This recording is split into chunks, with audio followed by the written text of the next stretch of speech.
Classier. He knows her, but hadn't heard the name.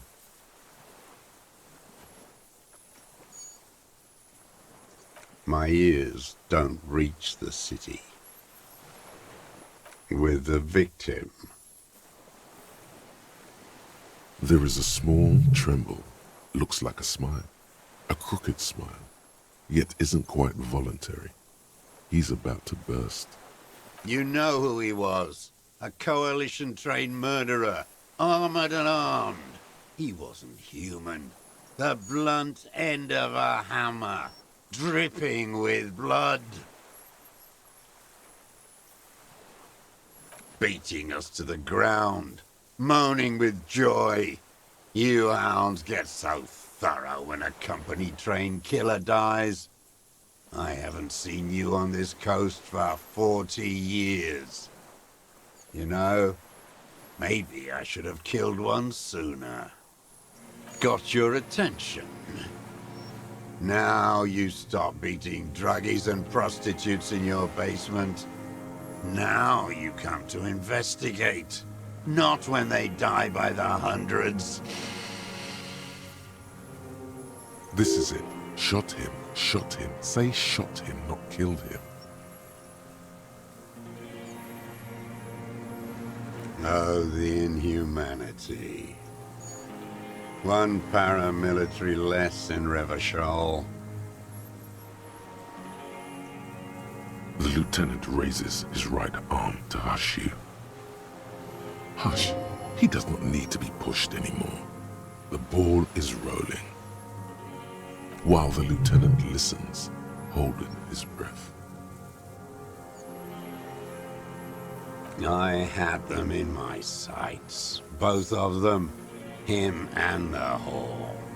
I was breathing with them, in phase, and I pulled the trigger and flew on the air until I landed in his mouth. I didn't think I had a shot like that in me anymore. I did. I saw him kneel there with his mouth full of death, and that stupid look on his face. And his dick still in her. Nothing. I went to sleep. Next morning there were Maybells everywhere. The world was white, or what's left of it anyway. My last spring here. I knew the fascists would come to avenge their own. And so they did. Mr. Dross, are you aware you're confessing to murder? Yes.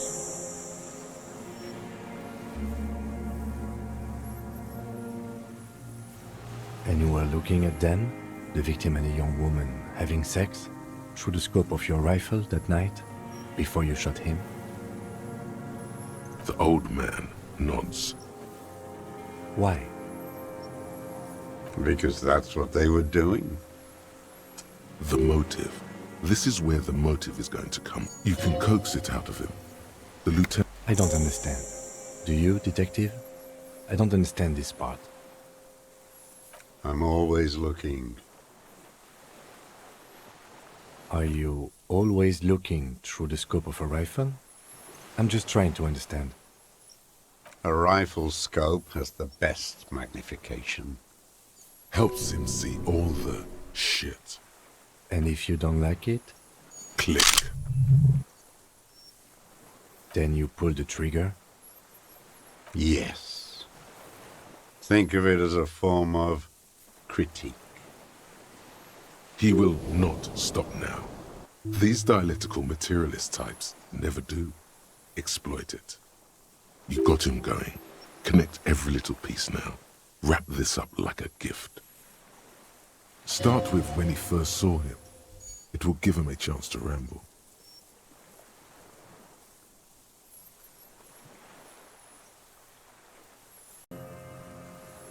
"3 weeks ago, when the rich hag came in on her galley.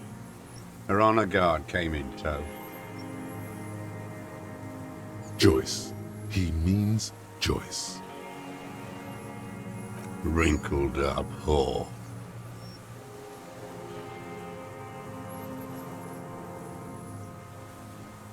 Lax sexual morals are a bourgeois ploy.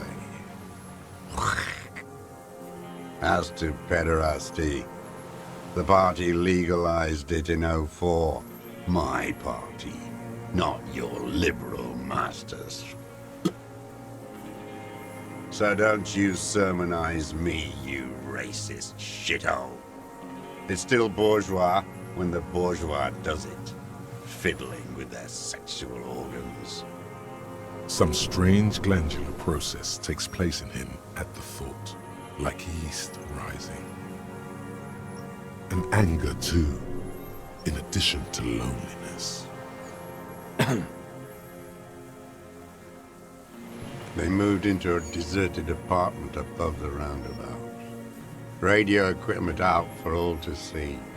Reactionary radio playing, sloppy and drunk. I've seen their kind during the landing. Those Occidental and masked phalanx weren't conscripts. Boys like us. They were whites. All they know is to destroy and hurt. Barely alive. They like to kill while they're on their drugs. After the landing, in the burning years, I would take shots at them. End them. The worst ones, if I had a bullet to spare. I could see they've returned now, to show their real face. The face they don't dare show their bourgeois voters back on Mundi, with their families and polyester clothes. Them fucking. I didn't like that. Jealousy is a reactionary concept. I didn't like the Reaver enjoying himself, drugged out, soothed in the arms of a young woman. I wanted him to die so he could not enjoy life anymore. For him to stop reacting to stimuli, to be broken off from the world, cordoned into darkness. And I wanted to see his head explode. That too. She should know better than to hold a child murderer between her thighs. I knew he'd be there for one more second, writhing. That's all it takes for the bullet to reach his head. Now that I think of it, I wasn't aiming for his mouth. I wanted his brains to spill out on her. But you can't have everything. This man has seen past her, like you did. And now he longs to see her covered in blood. To punish her. Since she came to Martinaise, I saw her sneaking in the reeds early in the morning, behind the Fell building. It was dark, still winter. She didn't have her skimpy outfit on then, just a spot in the night, moving. Past the Fell building on the coast, what was she doing there? Hiding something in the water. She had a fag after she'd done it. I was up in the ruins there. She couldn't see me, but I could see her, smoking. She was nervous, but not scared. And beautiful.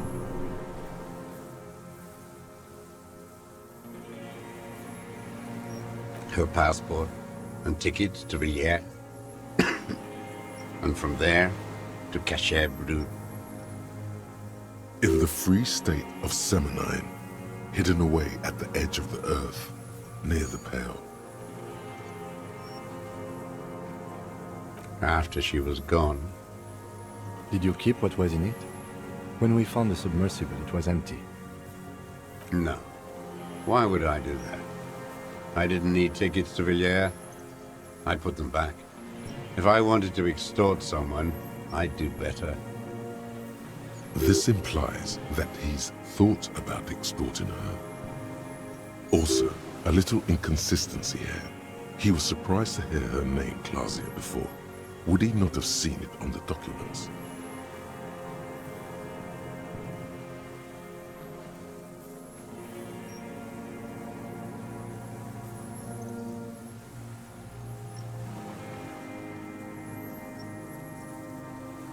Why would I need that trash? I'm not going to the yeah. There it is again. The strange neurological state he's sometimes in. You didn't say Klasia in there. It was something. I don't remember. It was dark that morning. I only remember her face on the photo. I did. She had a face like an archipelago, with those birthmarks, and a body hard and lean and bruised all over, black and yellow. I could see she's taken a beating. I could see who she was, too. A spook, on the run. Revishal's the cloaca of capital now. All the bagmen and arms dealers end up here to do drugs and have sex like animals. You could tell she was a spook from the documents? She had different color hair on the photo, and glasses. Forged. Some sordid bourgeois affair. I've heard about this kind of thing on the radio. He's setting it up for you. The bruises, you can't make that out in a scope. You can't see bruises through a scope. It's just a blur.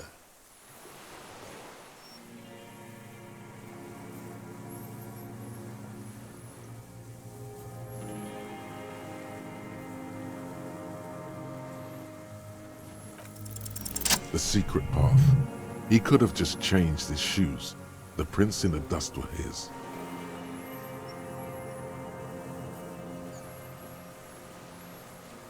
Oh, yes. Cutting those drugs of hers into little lines with a knife. Masturbating. Everything in him fills with impossible longing, all at once. Did you make that hole? With a clip point knife.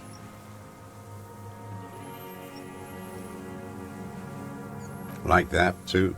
Yes. Bending like a bow against the glass.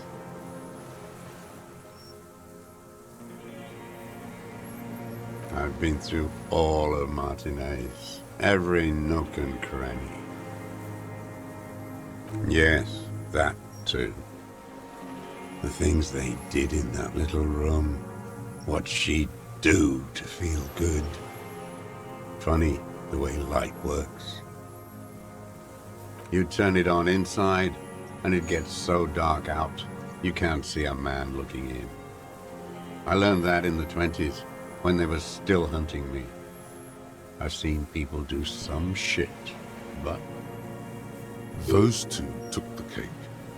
You hear the familiar scribble of the lieutenant's pen. A quick glance at you. One more loose end down. We're doing this, detective. How did you get in there? The hidden pinball workshop. I can just walk in there now after a good wash.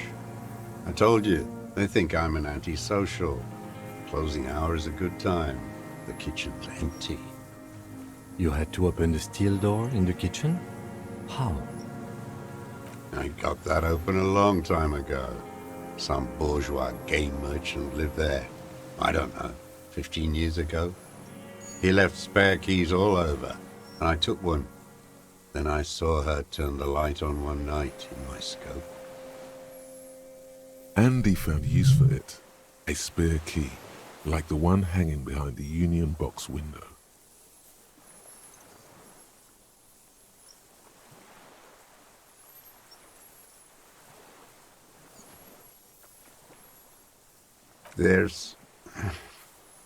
There's nothing to hold on to. Only this. It's not enough. The coals of his eyes glisten suddenly, like stones dripping with water. Is he crying? Man needs to feel something else. In this fight, it helps if you have your eye on something there. It's weakness, I know.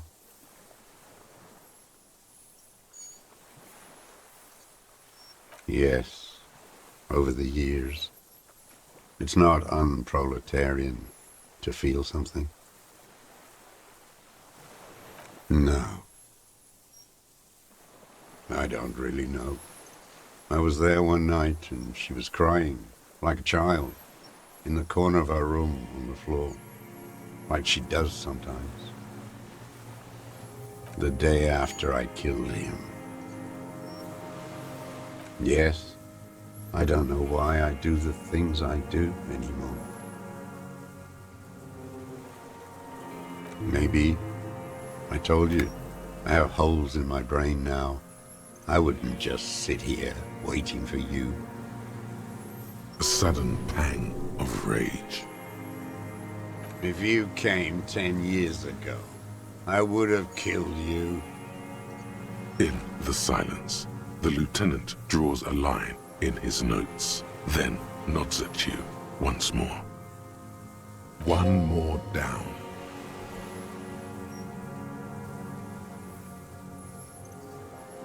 She practically breastfed that man. You wouldn't believe the things she let him do to her. While he stands here and rots.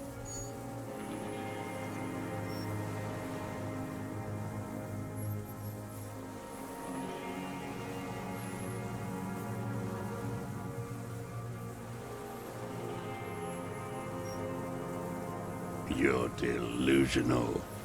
There's nothing to see in the soul of the bourgeois woman. It's the same as the surface. Sick hedonism and desperation.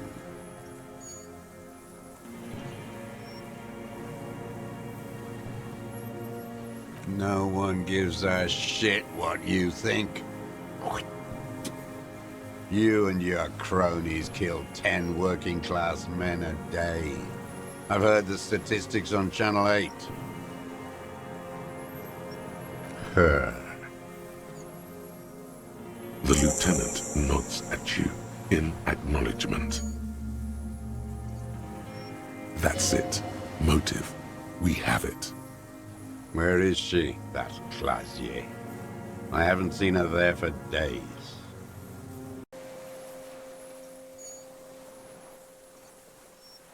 Gone. I knew it. She kept staring into the scope this last week, at the island, like she knew. She'd look, at night, crying or smoking on the roof, staring right into me. It doesn't matter. He knew she knows. She was looking at the island, figuring it out, day by day, cigarette by cigarette. We could get more. We've got him talking. Who knows what he's seen and done over the years? You could get more out of him. He likes talking. Enough. Take him in. Bend his arms behind his back and end this.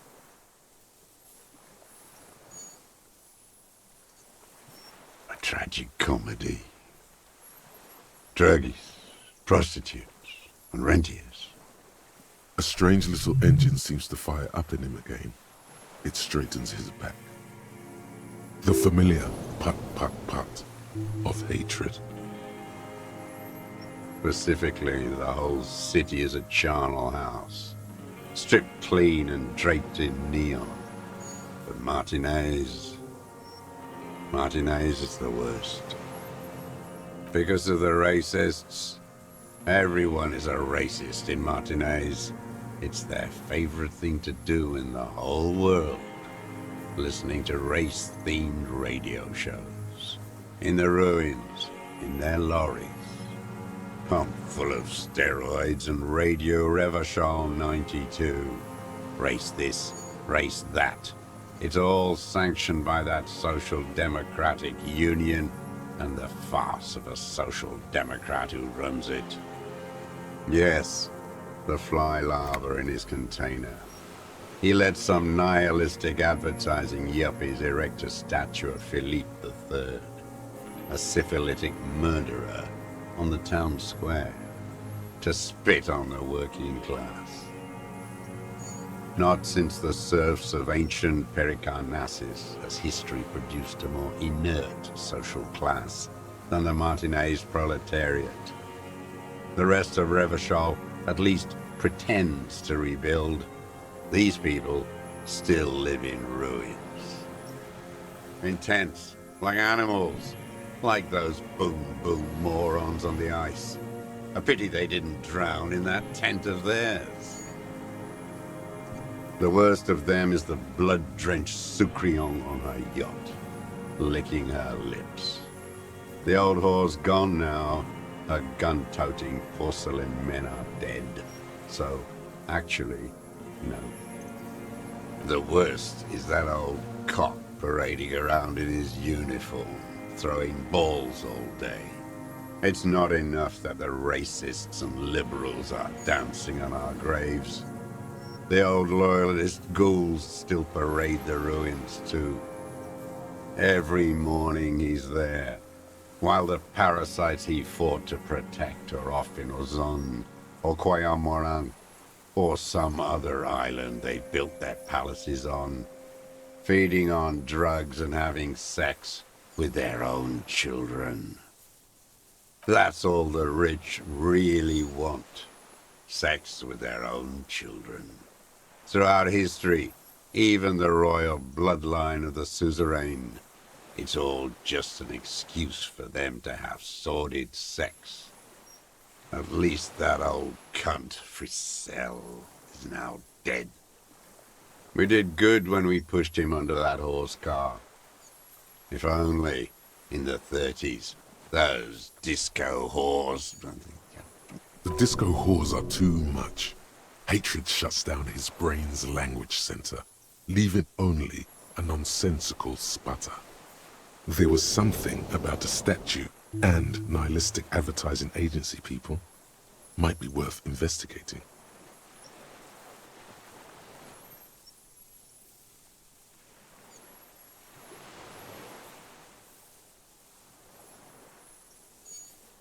Every fucking morning for 34 years.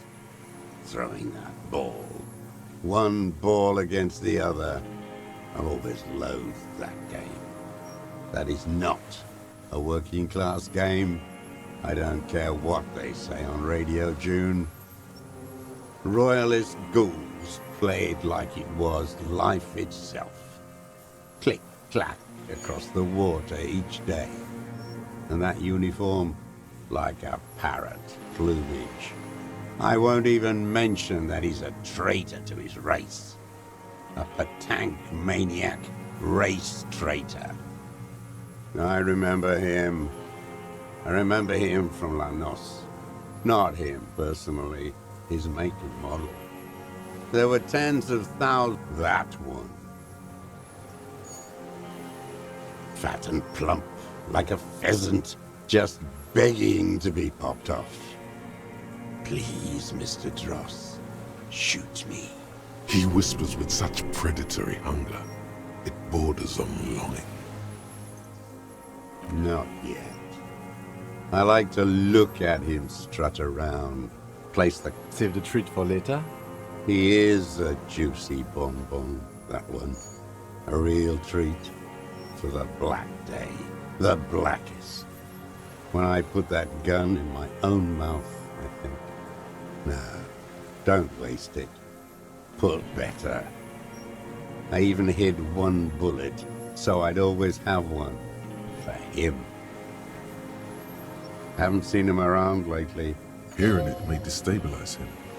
You sure you've gotten everything from him?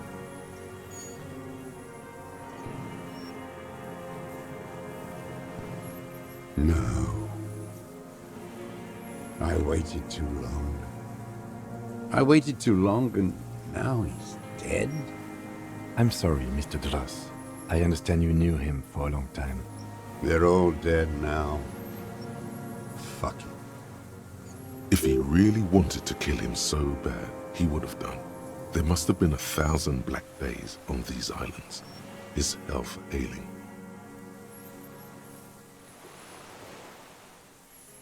All human beings care about each other.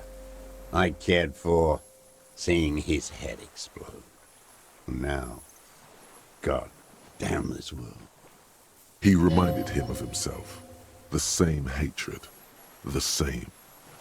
You try to think of something else, but no, it's just hatred. You think I haven't seen people die? It's all I've seen them do. Fuck and die. All the other plans we had. To love. To colonize the Pale. It's all fucked. He's not okay. This is just another black day in a row of black days. Something strange is keeping him together, making him endure. An idea told to him by grown-ups from radio towers and leaflets in beautiful print when he was still a teenager. Everything is possible if we fight. And then he lost it. So did they all. I don't even care about those whores anymore. Renee must have been quite a loss for him. Maybe you could still get him to talk about things that don't require as much rage, because it's not there anymore. Friselda first. The flame of anger dulls in him. He tires of it, all of it. I don't want to talk about goddamn social democrats. Traitors is... Renee still presses on his mind. Glad we talked about what?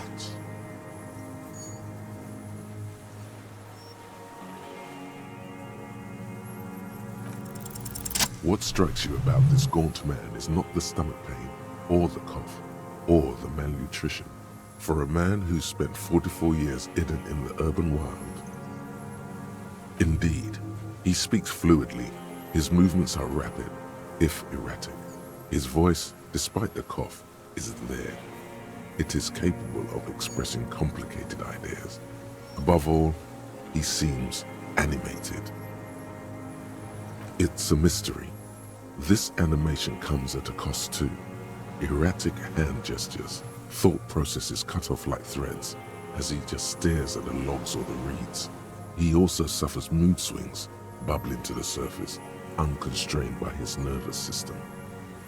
Great leaps of emotion, from anger to grief, despair. Perhaps, but his seems more than that. The inner turmoil takes unexpected turns, as if forced on him in a way. In summary, you sense some underlying neurological disorder. You've seen demented people before. This feels similar, yet different. When his thoughts move, they are lucid, keen even, not senile. Is this some kind of substance damage? Like he's addicted to something? Not only the painkillers he's clearly on.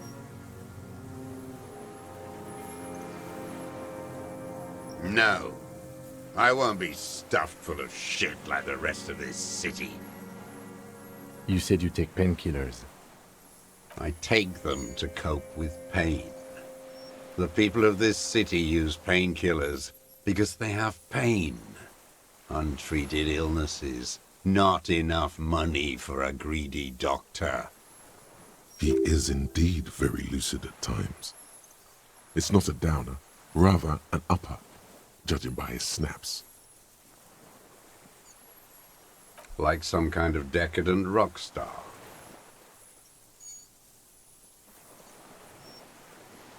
No, I'm not okay. I shit blood, and I'm surrounded by insane people.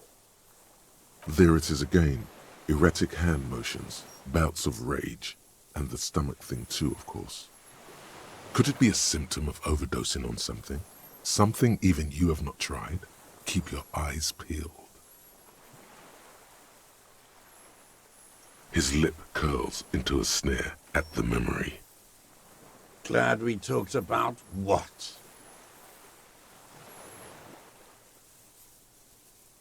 What? But you said I would be taken to the...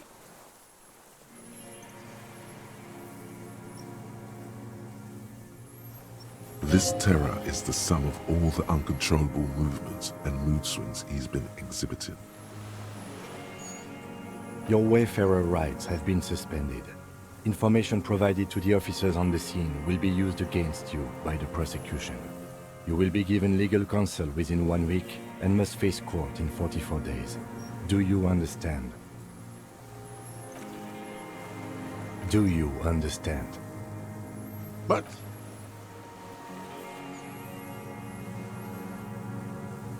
No, I don't want to. I have to stay here. He's sweating. Beads are forming on his forehead.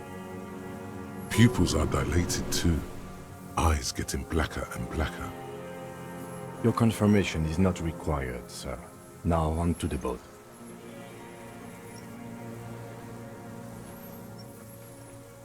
Not really. We could escort him to the pier, then either one of us can take him inland while the other stays here, but... But then, who watches him while you're coming back here?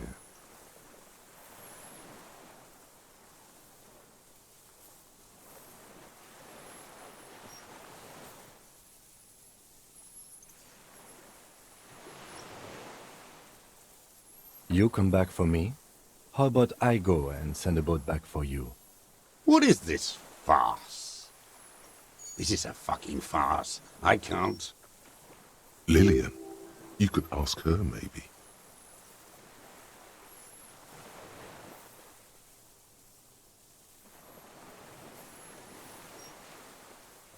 This is no harmless old man. This fucking world. This world. What is this? No, listen. Listen now.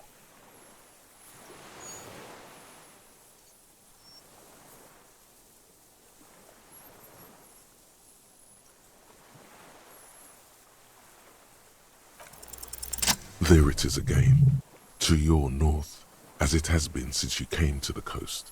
The reeds whisper, stalks rubbing against each other, but then, in the middle of it, something completely different. It sounds like a bow, very slowly being drawn against the strings of a violin, a very small violin, made of reeds and rushes.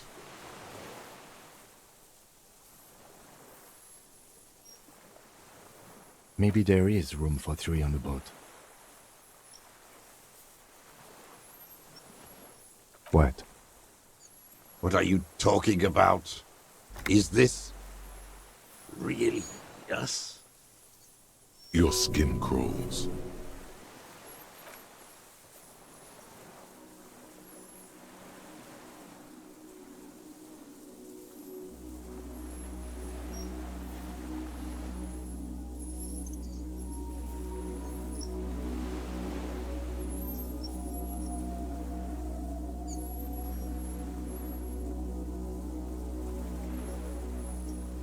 A delicate tangle of arms and legs unfolds from the reeds, limb by limb, to then just stand there, moving its scythe-like arms in ghostly silence. It's still there, an unfolding mechanism of reed-like chitin, hovering in place.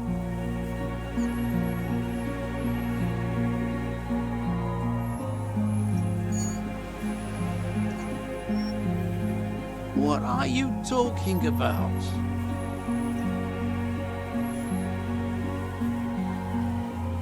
There's nothing there. The stick insect is over 3 meters tall. It looks straight at you with its tiny pinprick eyes and its grotesquely small head.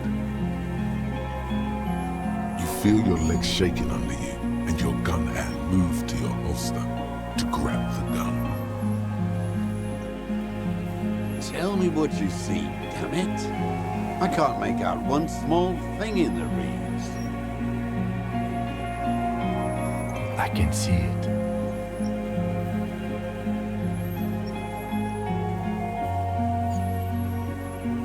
Four simple words, thank God. If you can see, then you're not insane. But that means It's really there, spinning slowly, in absolute silence, its limbs long and slender. Be very, very careful.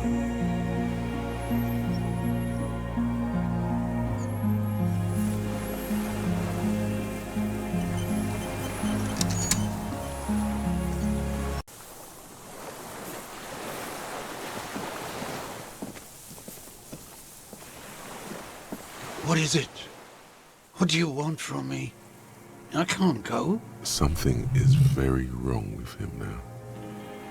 See. Mr. Dross? The man does not respond. He keeps staring, black eyes glazed over and bulging from their sockets, his gap-toothed mouth shaking, with fear and longing, like an addict of some terrible substance. The plastic cape feels coarse. A light shiver passes the man. Other than that, no reaction. He feels small and frail. He's going into some kind of psychomotor immobility. The good news is, this solves our transportation problem, doesn't it, Mr. Dross? The trembling mouth appears to sigh. Between this and the broken tire he's used for a boat, I think it's safe to leave him here, while we go and get help.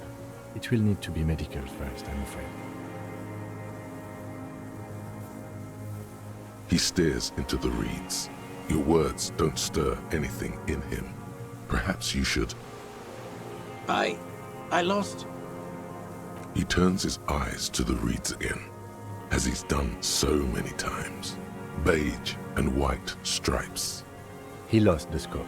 Then it somehow made its way over there, with the help of a magpie phasmid. This sight is a T9, Mr. Dross. Was it attached to the rifle when you made the shot? Silence. Not even a sigh. You've gotten all you will out of this poor being. No reaction. His breathing is slow. This is an old man, at last. No longer a tin soldier, but... Did you take this passport and other papers? The spirits. He hears us. No reply. Try something else? We got him back for... Nothing. The last embers. If Kuno kicked it into the sea, as he said he did, the ebb would put it back here. This makes sense. Mr. Dross could have picked it up. Or the phasmid even. If it did, this is incredible. The plastic cape flaps around. The blacks of his eyes are receding. The strength has all gone out of him. Just frail old bones. Old age and shock. Yes, the arrest and the appearance of the phasmid, the combined stress. But you think it's something more than that, don't you? Quite a few things about that health check you did on him make sense now. That could be part of the shock. But you're right, something is off here. Mr. Dross. No response. Then how did we see it? Oh, you mean, whatever does this, does it over time? Teenagers, kids, drunks, sightings are brief, and hence not credible. But anyone who spends a long time with it. Mr. Dross, have you ever seen a stick insect pretending to be the reeds? The doctors will have to look at this. I hope your station has better medical personnel than 57. This is a little advanced for a nurse. He was energetic and articulate. After all these years alone, with little hygiene or medication, I would expect worse. It does not seem to be animated now it's left. Honestly, I'm ready to believe anything at this point. Maybe it is psychoactive. I mean, why not? It's 3 meters tall.